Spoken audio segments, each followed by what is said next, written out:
Hey everybody, welcome to the April of 2021 Patreon Q&A. We are a bit late on this one because we did actually film it once and the audio was completely ruined. So unfortunately we'll have to redo it. But we've left it a week, so these should be relatively new to us. Do you want to read the first one? Oh, these are also completely out of order, but you probably don't realise that anyway. First question is from Ratsney that says, I wanted to ask a question, but I couldn't think of one. Would you like me to refresh your drink, sir? It's a bit early for that. Gary Mussett, hi Spicy and Reno, hope you're both doing well. As I have just watched Spicy's Are You Getting a Motorcycle video released this morning, that was a while ago now, at the time of asking the question, I just wondered if either of you had other family members that rode motorcycles, and if so, did they get into biking after watching your channels?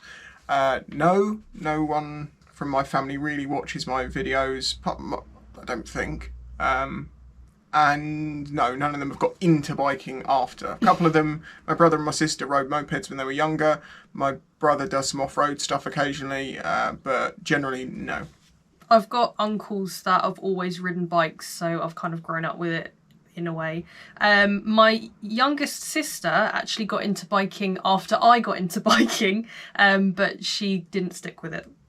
Okay, Gary's also got another question here. Just wondered if I could throw a topic idea into the hat. The next garage video you filmed, just redoing blah blah blah. As you've already spoken about when you quit your chef job, would you be interested in talking about how you found getting into self-employment, i.e. registering as self-employed, completing tax forms, business forms, and discovering and anything that you've discovered that you didn't know about and had to research, and how easy or difficult was it to become self-employed? Basically, I had to learn everything from learning it because no one at school teaches you anything about being self-employed. But the actual answer to it is that being self-employed is easy. You can be unemployed and then just say, I am self-employed. You just tell the HMRC you're self-employed and you're now self-employed, whether you've got a job or not. And then you just basically have to know how much money you spent in the year on what you can claim back and how much you earned in the year, and then you just pay the tax difference in between. The only thing that's different about it is that being self-employed is not an easy job, and a lot of people I wouldn't say couldn't do it, but a lot of people will struggle with it because there is a lot more things to being self-employed and being your own boss that make it not as good as people like to think it is. I mean, I love being self-employed, and I'm sure everyone who is self-employed agrees with me on that. But it's a hell of a lot of work for the privilege. Festo says, hello Sprino, do you prefer to edit from start to finish or from finish to start? Start to finish, like yes. Chronological order. Although sometimes if I'm syncing stuff, I'll go from the back end because then I can find the last claps if I forgot to do claps earlier on. So, but then I edit the video that way. Yeah. James the Naked Snake, hi Ricey, hope you've both been okay this month. Given the frequency motovloggers are riding brand new bikes, do you ever wish that you didn't have to ride new bikes so that you could spend more time on Dirty Derek and the Deviant Divvy? Yeah, I'd like to ride my own bikes more because they're broken constantly. But no, I do enjoy. I know what you mean. I do miss riding my bike sometimes, but then to get the experience of riding a new bike all the time is a lot of fun. So yeah, I just like to have the option of riding my DR, and I can't at the moment, as you will all know why. I'm working on it. But this time I gave up for a few days. I just don't know which direction to go at the moment. And then there's a question for Reno. Not sure if you've answered this before or if you're happy to answer this, but what industry do you work in? We ended up just saying you're a complaints manager, didn't we? In the last, we spent ages trying to work out how to do it without giving anything away. Complaints manager. Yeah, complaints manager. Roger Palmer says, afternoon both, bacon or sausage sandwich? Bacon. Oh, bacon sandwich, yes. Definitely. Sausages are nice, but bacon sandwiches are a million times better. Nathan Daniels, spicy ho, chocolate or sweeties? Depends on my mood. You're more into chocolate than I ever am. I could eat more chocolate than sweets. I like Haribo. Haribo have recently released, because it says new on the packet, these twin snakes, jelly snakes that are attached from one sour and one sweet. They're actually very nice. Good. Anthony Butterworth says, I see Lexmoto are going to be doing an electric bike. Are you going to review it? They already do electric bikes, unless you mean opposed to the scooters. I know they've got the Cypher, which is that little like Gromish looking electric one, and they've also got the scooters, but they're 50cc equivalents, and I'm not interested in 50cc equivalents or CCs. I mean, I have ridden a couple of them, but like it's more like riding an electric push bike than it is a motorcycle. So I don't think my input is that valuable on them. They are what they are, but I'd always want a 125 equivalent as a minimum. Yeah. So I'm not really interested in them. Daniel Pimlett, what would you say is your most favourite tool that you own? Even though I don't use it as much as I'd like to, probably the TIG welder, because you can just do anything with metal. An angle grinder and a TIG welder, you can do anything. Yeah. Pretty much. G McKay says, Wagwan, Spicy and Reno, in terms of A2 bikes, what's your opinion on getting a bigger bike and restricting it, or just say getting a CBR 500 that's A2 from factory? I answered this question, and then later on in the week I wanted to expand on it, which is why I made the video talking specifically about this, but that video came out before, well, it's come out because the original Q&A filming went wrong. So basically, I'm not going to answer it here. If you want to know my opinion on it, watch the video. Yeah, as you know, because I know you said you saw that video and you've commented on it. Whatever. Lee Bayliss, what would happen if Pinocchio said his nose would get longer? I remember saying to this that if he, well, my nose will get longer is true if he lies in the future. It's not relevant to that one, so it depends on if he lies or not as to whether in the future as to whether it would be a truth or not. Daniel Buddington says, hey Spicy and Reno, I hope you're both good. What is or was the first shop you went into when all the shops opened on the 12th? I haven't really been anywhere.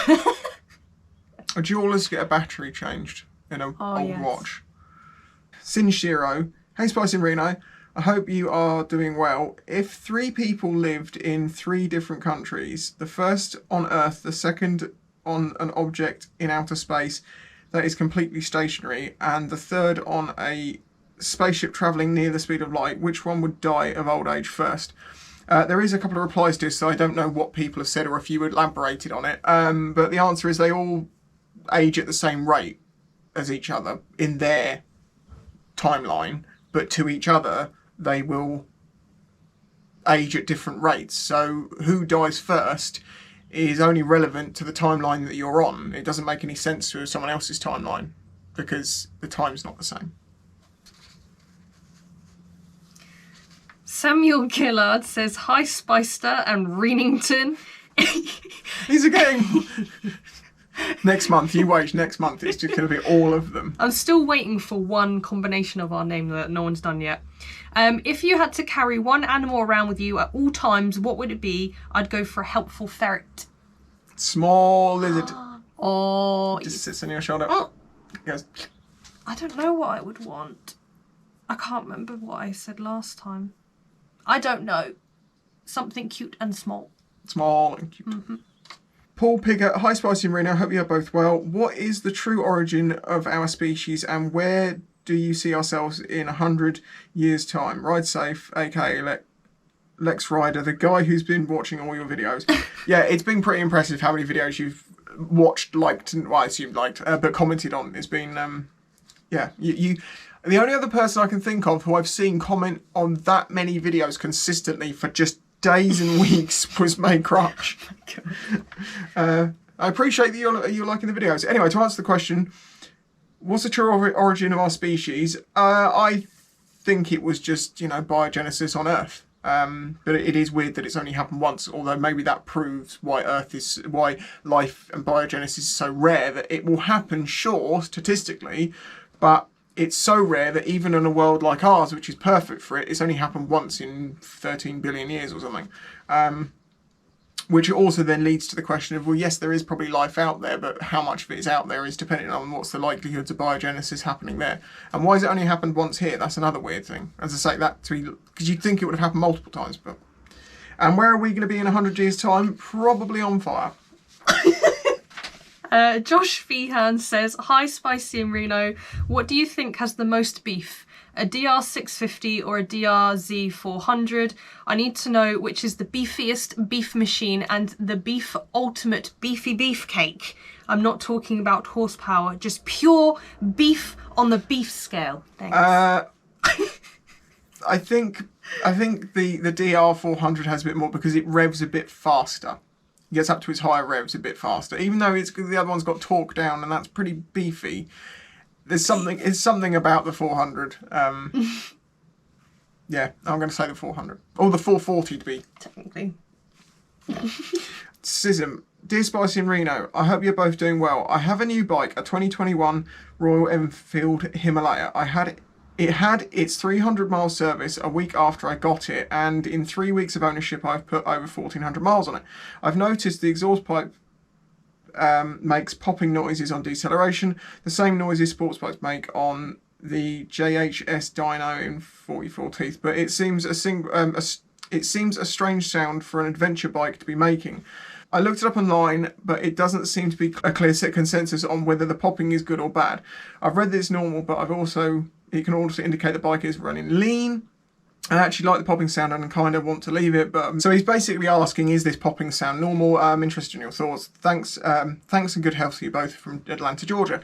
Okay, so that popping as you let the throttle off is probably normal because most bikes do it. It's popping on overrun. It is exacerbated or made worse if you still have the EGR or the pair valves in, which basically takes some fresh air and dumps that into the exhaust, and it helps burn off some of the unburnt fuel. So it pops a lot more.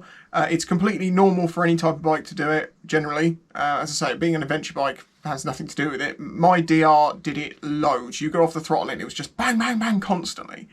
But then I removed the pair valve and that reduced it down a bit. So I suspect it's probably completely normal, assuming it is the normal sort of popping that you get on overrun and not something different. Obviously, I can't diagnose it through a description, but popping sounds on deceleration is entirely normal on everything from 125s to bigger bikes. Although normally it's on you'll get it more on singles. Although my XJ6 also does it crazily, it crackles. So it's probably fine. Luke Newby says, I hope you guys are well. My question is, money no object, where would you like to travel to in the world and what would you like to do whilst you were there? We've kind of already answered this. Yeah, you'd like to go to Japan at some point. I'd like to go to Jamaica. Jamaica. I'd like to go to Texas and see Jake at some point, as I've known him for God knows how many years at this point and never had the opportunity to go and meet him. Well, I've had the opportunity, just never really the funds and time, and he had kids and it's busy, blah, blah, blah, whatever. Ivor George, I noticed that you normally ride with a finger on the brake lever and all fingers resting on the clutch lever. Is there a reason for this? Hi, Reno, what do you think of Spicy doing that, and do you do it too? Right, well, Reno doesn't do it because the reason I do it is because I have a damaged hand, partially. The rest of my hand on the brake lever, that comes from a habit of just wanting to have my brakes covered so I can use the front brake in a corner if I wish to a little bit, which I know you teach people not to do that, but when you're more experienced you can do things called trail braking and you can use your brakes in a corner, but you don't tell people they can do that when they're new because they're just going to come off. So that's that. The other side of it is, why do I have all my fingers resting on the clutch lever? You'll actually notice I have my hand off the bar. Or if I am holding my finger, it's basically because the inside of my hand here, there is a scar going down there. After my crash back in 2012, one of these ligaments and a big piece of bone got ripped off, which allowed my thumb to just dislocate down this way as easily as I wanted. Did an operation on it. That was too late, so when they repaired it, I've actually lost an amount of movement in it. See, that's like the difference between what I can actually... This is normal, this one isn't, that's as far as I can go. Because that's too short, it attached up here, and you might also be able to notice that on this thumb there is a nice smooth transition here. If you look, it just smoothly goes across. On this one, it just stops because there's this big lump of bone where the connection is, where the screw's gone in to put that tendon ligament back onto my thumb so I can still it not jump out of its socket constantly. So not only is this bit damaged and there is a screw there which is sticking out, or at least the bone growing around it is sticking out, I also have nerve damage from when they did the incision that they cut straight through the nerve. So this is all hypersensitive all the time. So when I ride a bike, as you can imagine, it can really hurt the inside of my hand, so I have a habit of less resting my hand on the top of the bar with my fingers over the clutch and kind of pulling the clutch in like this. And then if I get myself into a situation where there's traffic or I need to not pay more attention, but have hands on bars, then I'll put both hands on the bars. But basically the answer is pain and a damaged hand from a slightly botched operation that was done too late, and yeah. And I get asked constantly. Yeah.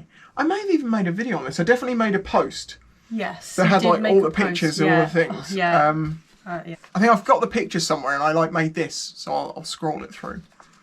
Robo Ninja 300 says, "Hey Spicy, hey Reno, hope you're both doing well and keeping safe. How's Cecil Pompasas the 3rd and 3/5 doing? Any chance he might make another appearance in the future?" Just to prove how the world has changed and how YouTube has changed. Yeah. Those videos nowadays, because of the jokes at the French and stuff, I don't think people would take them all at jokes. No. Like, it was never meant in a nasty way. The French and the English have always had, like, a feuding relationship. So, yeah, I don't think Cecil would be too welcome on YouTube these days. Also, if I did that, people just think I've lost my mind. Because if I do anything like what I used to do in the past, I get told that I'm trying to do something or trying to do something else. Being me is not allowed at times. Yeah. So it's like, why are you doing... Like, people will be like, why are you doing this? It seems really weird. I'm like, have you watched my early videos?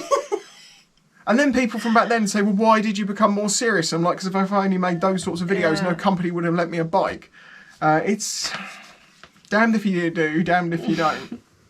Matthew Valcourt, have you ever thought about doing reviews on road legal dirt bikes, supermotos? I have reviewed a 125 road legal dirt bike, so yes.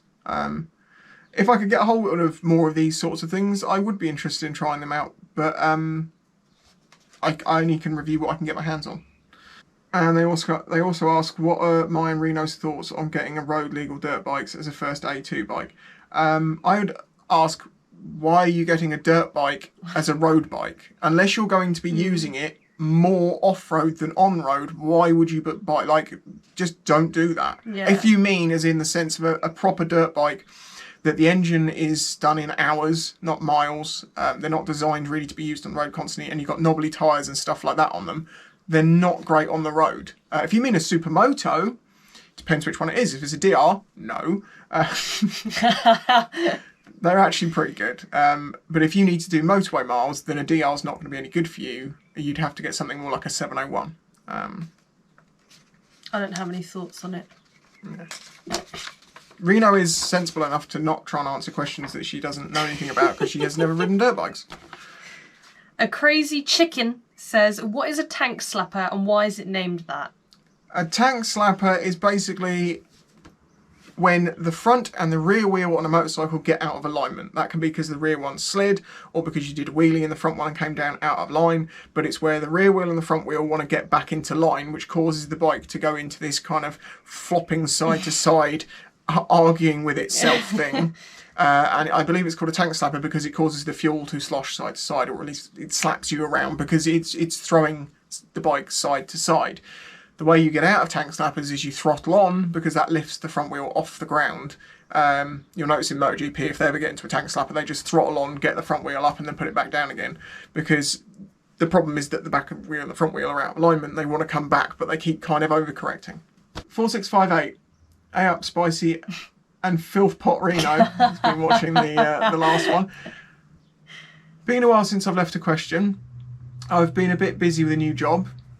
Hope that's been going okay. I saw a badge the other day that had obviously been hit by a wagon or similar, but it was neither flagger or nor a squadger, as the front half was fine, but the arse end was flat, and it virtually resembled a half-empty toothpaste tube. Oh, no. Is there such subcategory for such a thing? Cheers for the quality content. Till I arrived. Stay safe. Well, if the front half's okay, it must be a badge squir.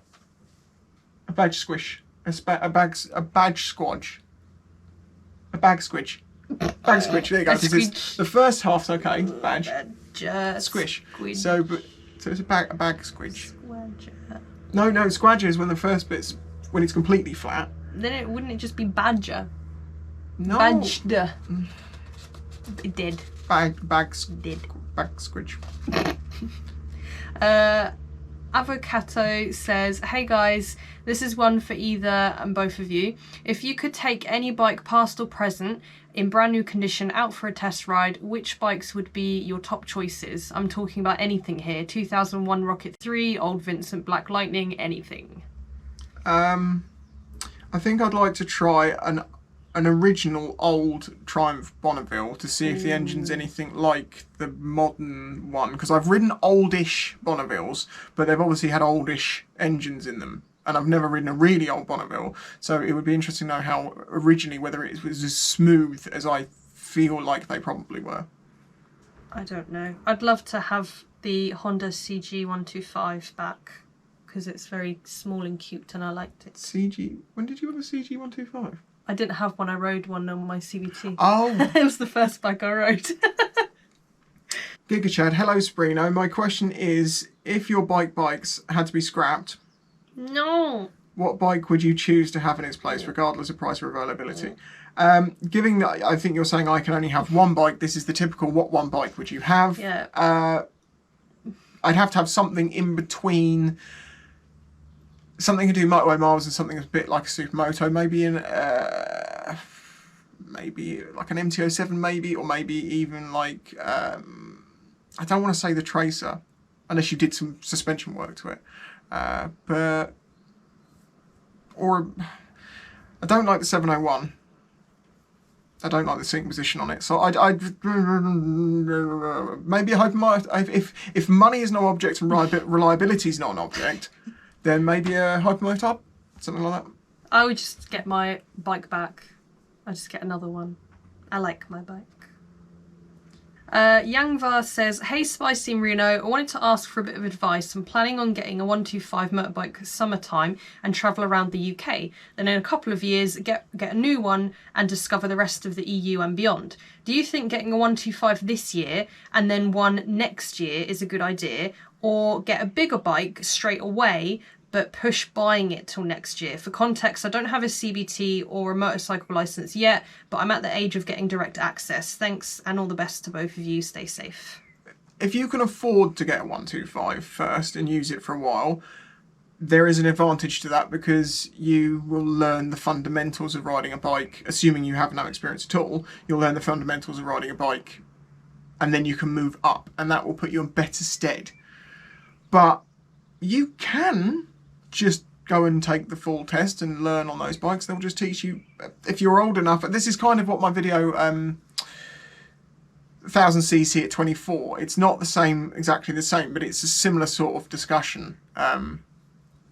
You don't need to go for a 125, but I think if you can afford it, good idea. Get some experience. May Crutch, hi Spicy and Reno. I hope you're both doing really well. I need some advice. My girlfriend and I are considering installing a mirrored ceiling in the bedroom. I'm undecided, as I'm not sure if it will enhance the experience enough to justify the cost. I could go for a much cheaper option of a mirrored skirting board, but I feel that would only benefit someone with a foot fetish, and I don't. But I'm thinking I could trip her occasionally, and I might see a nipple. What would you both do? Thanks. I continue to be stunned by your awesomeness. You brilliant pair. Cheese out. Mirrored dado rails. That's more at nip height.